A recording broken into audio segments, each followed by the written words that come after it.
بسم اللہ الرحمن الرحیم۔ السلام علیکم۔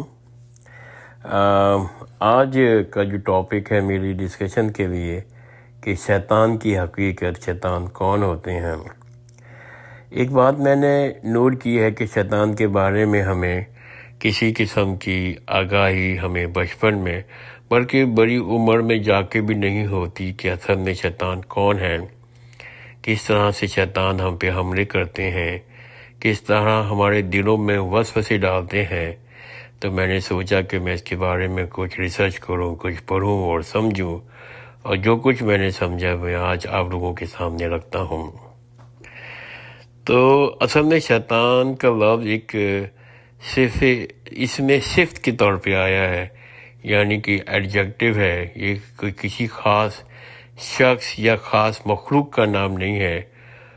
قرآن شریف کی روشنی میں وہ لوگ جو خدا کے مقابلے میں سرکشی کر رہے ہیں، ان کو عربی زبان میں شیطان بھی کہا جا سکتا ہے اور طاغوت بھی کہا جا سکتا ہے۔ تو وہ سرکشی، تمرد اختیار کرنے والوں کے لیے شیطان ایک صفت کے طور پر استعمال ہوتا ہے۔ تو سرکشی، تمرد جو اختیار کرے گا، آپ کریں کہ میں کروں یا کوئی اور انسان کرے، کوئی فرشتہ کرے، کوئی جن کرے، سب کے لیے لفظ شیطان قرآن مجید میں استعمال ہوا ہے۔ اس لیے شیطان کو ایک الگ مخلوق سمجھنا چاہیے، اس کے معنی نہیں ہے۔ شیطان ایک صفت ہے، کسی کے بارے میں بھی کہا جا سکتا ہے۔ اور ابلیس کا جو ذکر کیا گیا ہے قرآن مجید میں، اس پر میں تھوڑی سی روشنی ڈالتا ہوں۔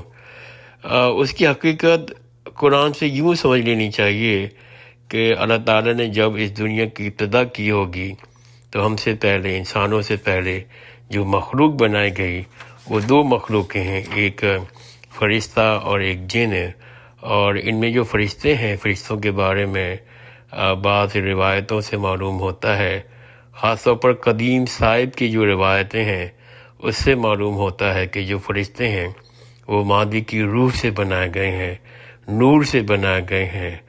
دوسری طرف جو مخلوق ہے، جنات، وہ بھی اس لحاظ سے انسانوں سے برتر ہے، بہتر ہے۔ وہ بھی مادے کی انرجی کی فارم میں بنائے گئے ہیں، جس کو آگ بھی کہتے ہیں۔ تو جو فرشتے ہیں وہ نور سے بنائے ہیں، مادے کی روح سے، اور دوسری طرف جنات کو بھی بنایا گیا ہے، وہ مادے کی انرجی کی فارم ہے، جس کے بارے میں کہیں کہیں وہ آگ کا بھی کہا جاتا ہے۔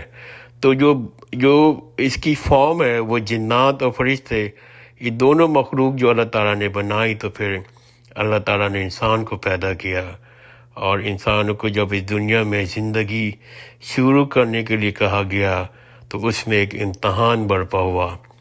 وہ امتحان اس لیے برپا کیا گیا، قرآن مجید میں جہاں جہاں اس کا ذکر ہوا ہے اس پہ غور و فکر کرنے کے بعد معلوم ہوتا ہے کہ یہ خود آدم کی تربیت کے لیے برپا ہوا تھا، اس کو تعلیم دینے کے لیے برپا ہوا تھا۔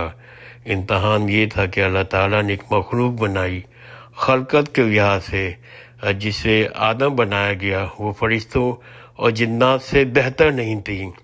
اور کیونکہ انسانوں کے بارے میں قرآن شریف کے آیاتوں میں آتا ہے کہ وہ ایک مٹی سے بنائے گئے ہیں جیسے، اور جبکہ روح جو فرشتے ہیں وہ نور سے، اور جو جنات ہیں وہ آگ سے بنائے گئے ہیں۔ تو جو ساخت کے لحاظ سے جو انسان ہیں وہ برتر نہیں تھے۔ امتحان یہ تھا کہ یہ جو برتر مخلوقات ہیں، جنیں اور فرشتے، ان سے کہا گیا کہ اپنے سے کم تر مخلوق کے سامنے سجدہ ریز ہو جائیں۔ یہ اطاعت کا امتحان تھا۔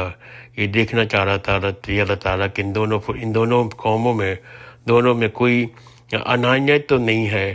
تو فرشتوں نے اس میں اپنی تحقیر نہیں سمجھی، کوئی تکبر یا تمرد کا مظاہرہ نہیں کیا۔ انہوں نے یہ خیال کیا، فرشتوں نے خیال کیا، ہم جیسے ہی برتر مخلوق ہیں، لیکن اللہ تعالیٰ کے سامنے ہماری کیا حیثیت اور ہم کیا کر سکتے ہیں۔ انہوں نے فوراً ہی سجدہ ریز ہو گئے اور اللہ تعالیٰ کے احکامات کو فوراً مان لیا۔ لیکن ابلیس تیار نہیں ہوا۔ ابلیس کا نام پرانے صحیفوں میں عزازیل بھی آیا ہے۔ ابلیس نے کہا کہ میں برتر ہوں، میرے ساتھ ذاتی ہو رہی ہے، میری انا کو چیلنج کیا جا رہا ہے اور میں سجدہ ریز نہیں ہوں گا۔ اس پہ اللہ تعالیٰ نے ابلیس کو جنت سے نکال دیا، لیکن ابلیس نے اللہ تعالیٰ سے کہا کہ مجھے اپنا انتقام لینا ہے انسانوں سے، اور میں زندگی بھر انسانوں کو گمراہ کرتا رہوں گا۔ تو اللہ تعالیٰ نے ان کو مہلت دے دی، اور اب ابلیس اور اس کے بچے قیامت تک انسانوں کو گمراہ کرتے رہیں گے، اور اس کے بارے میں بھی قرآن مجید میں شیطان کے لفظ سے مخصوص کیا گیا ہے۔ اب انسان کے بارے میں تھوڑی سی بات کر لیتے ہیں۔ انسان کے بارے میں قرآن مجید نے ہمیں بتایا ہے کہ جب اس کو بنایا گیا تو اس کے اندر دونوں طرح کی جبلتیں رکھ دی گئیں۔ قرآن مجید میں دیکھیے الفاظ کیا آئے ہیں۔ قرآن مجید میں الفاظ آئے ہیں وہ تقوی اور فجور، یعنی کہ وہ سورہ سمد کی آیت ہے، سورہ سمد کی نمبر 91 آیت ہے سورہ ہے، اور آیت نمبر 8 ہے کہ فَلْہُمَہا فَجُورَہا وَتَقْوَاہا، انسان کو برائی سے بچنے اور پرہیزگاری کرنے کی سمجھ دی ہے، یعنی کہ دونوں جو جبلتیں ہیں کہ برائی سے بچنے کی بھی صلاحیتیں دی ہیں اور پرہیزگار ہونے کی صلاحیتیں دی ہیں۔ اب انسان جب برائی کرتا ہے، یعنی کہ وہ اپنی باطن کی جو جبلیت ہے، جو خواہش ہے، وہ اس کو کنٹرول نہیں کر پاتی، وہ گناہ کر بیٹھتا ہے، تو انسان اللہ تعالیٰ کے حدود میں نہیں رہ پاتا، اسی لیے ان دونوں اور وہ گناہ کر بیٹھتا ہے۔ اسی طرح سے انسان چاہے تو وہ اللہ تعالیٰ کے بنائے ہوئے حدود میں رہے، پرہیزگاری اختیار کرے، تو اللہ تعالیٰ نے قرآن شریف مجید میں بتا دیا ہے کہ انسان کے بعد دونوں صورتحال ہیں، دونوں جبلتیں ہیں کہ وہ برائی سے بھی بچ سکتا ہے، یعنی کہ تقوی حاصل کر سکتا ہے، اور فجورہ بھی ہو سکتا ہے، برائی سے بھی بچ سکتا ہے۔ دونوں چیزیں اللہ تعالیٰ نے انسانوں میں ڈال دی ہیں۔ اب اسی لیے اللہ تعالیٰ ایک وقت تک دیکھتا ہے، اگر کوئی انسان گناہ کرتا ہے، برائی کے راستے میں چلا جاتا ہے، تو اللہ تعالیٰ اس کو مہلت دیتا ہے، ایک وقت تک اس کو دیکھتا رہتا ہے۔ جب وہ بعض اوقات ایسا بھی ہوتا ہے کہ انسان ایک دفعہ کسی برائی کی طرف پھسل گیا یا وقتی طور پر کوئی کیفیت طاری ہو گئی، تو اللہ تعالیٰ اس کو ٹائم دیتا ہے، اور مطلب یہ کہ اس کو چھوڑ دیتا ہے۔ اور پھر جب وہ کہتے ہیں جب وہ لمٹ کراس کر دیتا ہے، تو اللہ تعالیٰ پھر جو ہے اس بندے کو شیطانوں کے حوالے کر دیتا ہے، ابلیس کے حوالے کر دیتا ہے، اور پھر وہ اس پر گناہ کی طرف چلے جاتے ہیں۔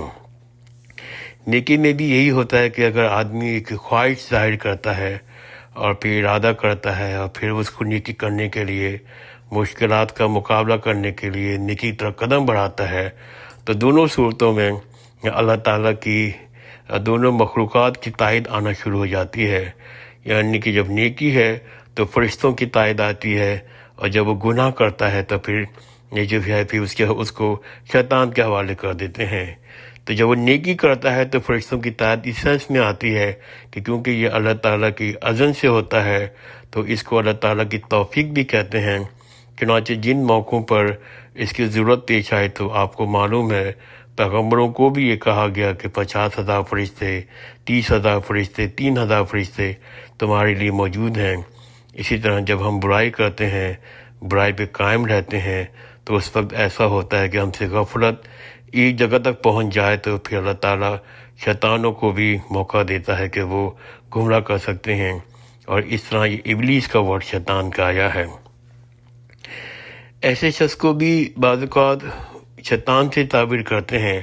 قرآن مجید میں شیطان اور طاغوت کے الفاظ شیطان کے لیے یعنی ابلیس کے لیے بھی آئے ہیں، اور شیطان خود کچھ نہیں کر پاتا تو دلوں میں وسوسے ڈالتا ہے۔ تو اس آدمی کا کام ہے کہ وہ وسوسے قبول کرے یا رد کرے۔